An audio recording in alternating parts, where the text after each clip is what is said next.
আলাইকুম সবাইকে। সবাই কেমন আছেন? আশা করি সবাই ভালো আছেন। আলহামদুলিল্লাহ আমরাও ভালো আছি। ফারিস্তা মমস ওয়ার্ল্ড থেকে আপনাদের সবাইকে স্বাগতম। আবারও হাজির হলাম নতুন আরেকটি ব্লগ নিয়ে আপনাদের মাঝে। আশা করি ব্লগটি ভালো লাগবে। আর ভালো লাগলে লাইক, কমেন্ট, সাবস্ক্রাইব করে পাশেই থাকবেন। কিছুদিন যাবত আবার প্রচন্ড পরিমাণে গরম পড়েছে। বাসায় থাকাটাই কষ্ট হয়ে যাচ্ছে, আর সারাক্ষণ তো এসির নিচে থাকাটাও সম্ভব না। আর আমরা যেহেতু গৃহিণী, আমাদের তো রান্নাঘরেই বেশিরভাগ সময়টা কেটে যায়। অনেক বেশি কষ্ট হচ্ছে ইদানিং রান্নাঘরে রান্না করতে। সারাক্ষণ যেন ঘামেই ভিজে আছি, ঘামই শুকাতে যাচ্ছে না। আর এইদিকে আমার মেয়ে সারাক্ষণ ছোটাছুটি করছে এদিক ওইদিক। ওর তো আরো বেশি গরম লেগে যাচ্ছে। বাচ্চাদের তো এমনিতেই গরম বেশি, আমার মেয়েটা যেহেতু একটু চঞ্চল। এখন যে ভিডিওটা দেখতে পাচ্ছেন, এই ভিডিওটা হচ্ছে শুক্রবার দিনের ভিডিও। প্রতি শুক্রবারই তো আপনাদের ভাইয়া বাসায় থাকে, এটা আপনারা মোটামুটি সবাই জানেন। তো এই শুক্রবার আসলে অনেক বেশি গরম পড়েছিল। আপনাদের ভাইয়া কিন্তু গরম একদম সহ্য করতে পারে না, আর আমার মেয়েটাও হয়েছে ঠিক তার বাবার মতো। বেশি গরম লাগলেই ও প্রচন্ড কান্নাকাটি করে, অনেক বেশি বিরক্ত করে সারাক্ষণ। আর ওর বাবা তো ওর কান্নাকাটি দেখে একদমই সহ্য করতে পারছিল না। সারাক্ষণ তো এসির নিচে ছিলই। তারপর আমরা যেহেতু গ্রামে থাকি, আমাদের এখানে অনেক বেশি লোডশেডিং এর প্রবলেম হয়। 24 ঘন্টার মধ্যে 12 ঘন্টায় কারেন্ট থাকে না, 12 ঘন্টা কারেন্ট থাকে, এমন একটা অবস্থা। প্রচন্ড গরম, যারা গ্রামে থাকে তারা জানে। দুপুরে খাওয়া দাওয়ার পর আপনাদের ভাইয়া বলে উঠলো, চলো আমরা দুজনে কোথাও ঘুরে আসি অটো দিয়ে এদিক ওদিক। আর যেহেতু অনেক বেশি গরম পড়েছে, ভাবলাম তাহলে যাওয়া যাক। আর তারপরে রেডি হয়ে দুইজন রওনা হলাম। অটো দিয়ে এদিক ওদিক অনেক রাস্তায় ঘুরেছি, অনেক ভালো লেগেছে। আর রাস্তায় কিন্তু প্রচুর বাতাস, একটুও গরম ছিল না, অনেক বেশি ভালো লাগছিল। তারপর আপনাদের ভাইয়া জিজ্ঞেস করলো কোথাও যাবা না বাসায় চলে যাব। আর আমি কিন্তু ওই মুহূর্তটাকে আর মিস করিনি। আমি সাথে সাথে বলে দিলাম, চলো আমরা পদ্মার পাড় যাই আর ওইখান থেকে একটু ঘুরে আসি। পদ্মার ঢেউ আর সাথে বাতাসে কিন্তু অনেক বেশি ভালো লাগবে। আর যেই কথা সেই কাজ, সেই উদ্দেশ্যেই রওনা হলো, আর আমরা পৌঁছেও গেলাম। আর মাওয়া পদ্মার পাড়ে এসে কিন্তু মনটাও অনেক ভালো হয়ে গেল। আর এখানে কিন্তু প্রচুর বাতাস ছিল, হালকা পাতলা ঢেউ ছিল, খুব ভালো লেগেছে। অনেক বেশি মানুষও ছিল, যেহেতু শুক্রবার এখানে তো অনেক মানুষ ঘুরতে আসে। আর এই জায়গাটা ছিল পদ্মার নতুন ঘাট। অনেক দিন পর মেয়েকে আর বউকে সাথে নিয়ে একা ঘুরতে বেরিয়েছে। আর এভাবে কিন্তু আমাদের একা খুব কমই ঘুরতে বের হওয়া হয়। দেখা যায় ছোট বোন থাকে, নয়তো শ্বশুর বাড়ি কেউ থাকে, কেউ না কেউ থাকবেই। আর আজকে কিন্তু আপনাদের ভাইয়ের সাথে অনেক গল্পও করেছি, অনেক আনন্দ করে ঘুরেছি।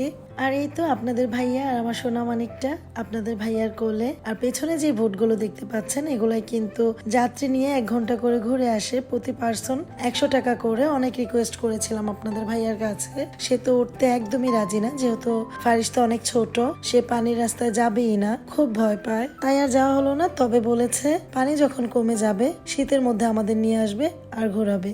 মাওয়া নতুন ঘাটটা কিন্তু অনেক বেশি সুন্দর। আর এখানে কিন্তু পুরো মেলার মতো অনেক স্টল আছে। এখানে পদ্মার পাড়ে যে একটু হাঁটবো সেই সুবিধাটা নেই, অনেক নোংরা ছিল।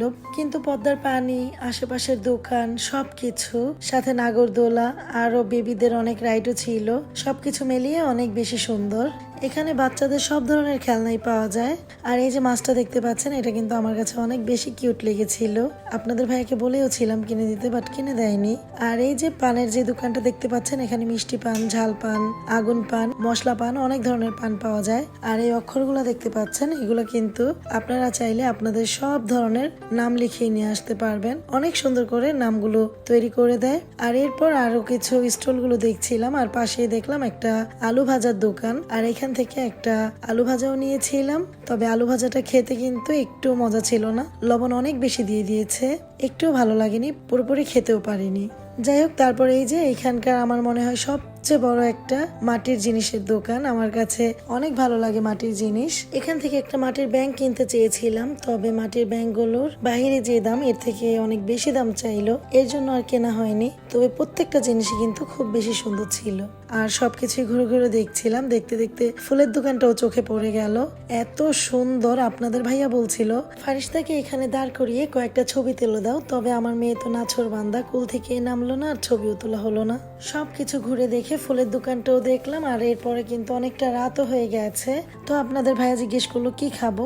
যাই হোক, আমি অন্য কিছু আর খেতে চাইলাম না, মেয়েদের যেটা আসলে পছন্দের খাবার ফুচকা, আমি ওইটাই বললাম। আর আপনার ভাইয়া তো ফুচকা একদমই পছন্দ করে না, ফুচকা বললে ভুল হবে, বাহিরের খাবারটা আপনাদের ভাইয়া একটু কমই পছন্দ করে। তো যাই হোক, বউ পছন্দ করেছে বলে কথা, সে 1 প্লেট ফুচকাই নিল শুধু আমার জন্য, সেখান থেকে কিন্তু একটুও খেলো না। আর আমি খুব মজা করে ফুচকাটা খেয়েছি।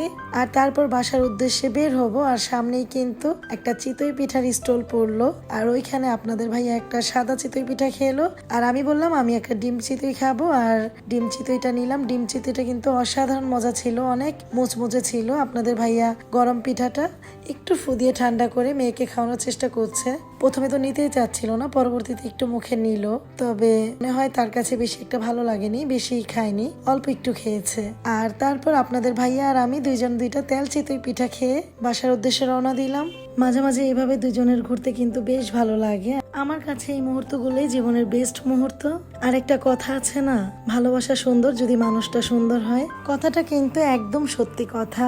আসলেই আল্লাহ আমার ভাগ্যে অনেক সুন্দর একটা ভালো মনের মানুষ দিয়েছে, আর আমি কিন্তু আপনাদের ভাইয়াকে নিয়ে অনেক হ্যাপি, অনেক ভালো আছি আলহামদুলিল্লাহ। সবাই দোয়া করবেন আমরা যেন এইভাবেই দুজন দুজনের পাশে থাকতে পারি, একসাথে বাঁচতে পারি। আর এইদিকে আমরা হিলসা প্রজেক্টটা দেখছিলাম। এই হিলসা প্রজেক্টে কিন্তু এখনো আমাদের আসা হয়নি, তার একটু সামনে লিফ লাউঞ্জ, আর এখানে কিন্তু আমরা এসেছি। লিফ লাউঞ্জ কিন্তু অনেক বেশি সুন্দর, খাবারগুলো অনেক বেশি মজাদার, আসলে কিন্তু অনেকটা সময় কেটে যায়, টেরি পাওয়া যায় না কখন সময় চলে গেল। আমরা মাও এসেছি, এর মাঝে কিন্তু অনেকটা বৃষ্টি হয়ে গেছে, দেখুন সব রাস্তাগুলো ভেজে আছে। ওয়েদারটাও কিন্তু অনেক বেশি সুন্দর হয়ে গেছে, ঠান্ডা হয়ে গেছে। আর এই তো আমাদের সুন্দর ঢাকা মাওয়া হাইওয়ে দেখাতে দেখাতে বাসায় চলে আসলাম। আর দেখুন মাশাআল্লাহ কত সুন্দর ফুল হয়ে আছে, এই জন্য কিন্তু হাইওয়েটা আরো বেশি সুন্দর লাগছে। মেয়ের জন্য যা যা এনেছি আপনাদের সাথে একটু শেয়ার করলাম। এই যে 3টা পুতুলের সেট মাত্র 100 টাকা দিয়ে এনেছি। ফারিস্তা খুব বেশি পছন্দ করেছে তাই এটা আনা হয়েছে। আর যেই মোড়াটার মধ্যে বসে আছে, এই মোড়াটা বেতের যে দোকানটা ছিল ওইটা থেকে এনেছি। কিউট একটা ছোট্ট মোড়া, অনেক বেশি সুন্দর, এটাও 100 টাকা করে এনেছি। আর আমার শাশুড়ির জন্য নিমকি এনেছি, সাথে ফারিস্তার জন্য মিস্টার নুডলস এনেছি। ও মিস্টার নুডলসটা একটু বেশি পছন্দ করে। ভিডিওটা আজকের মতো এখানেই শেষ করলাম। সবাই সুস্থ থাকবেন, ভালো থাকবেন। আসসালামু আলাইকুম, আল্লাহ হাফেজ।